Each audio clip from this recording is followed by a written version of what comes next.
Deception. Not really familiar with this, so I'm going to read a little bit. And as I said, I just want y'all to feel it. Y'all take from it what you will. And I thank you guys for letting me share with you.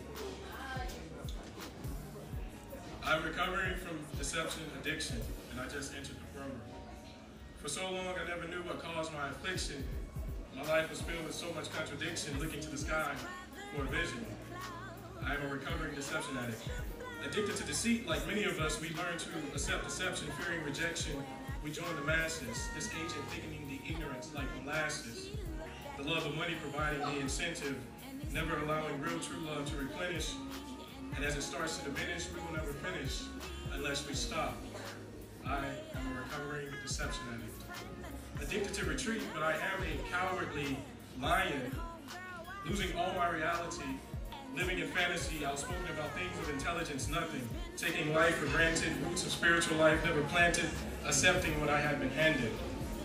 I thought I could manage, not smart enough to do damage control, embracing the ideas of their lives, choosing to contain what I felt was right inside.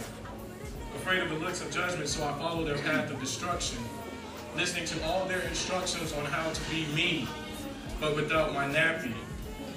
I am a recovering deception addict. But you don't hear me. Like many of us, we never heed the speaker's warning, allowing controversy of others to provide relief.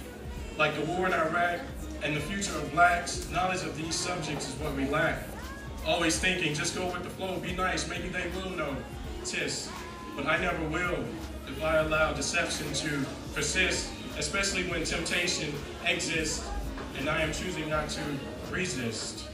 Man, I never knew life could feel like this. So complicated, cryptic sentences spoken so softly, left alone bruised and jaded, but still, I waited.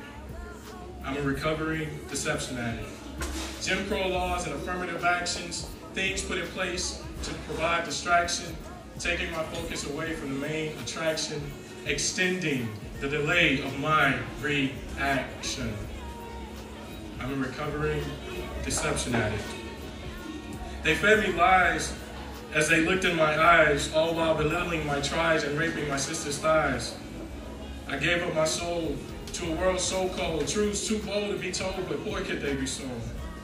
My mind is filled with complacency as they stifle me with good intentions. Their deception caused my resurrection and ultimately life reflection with most certain and definite interjection by me.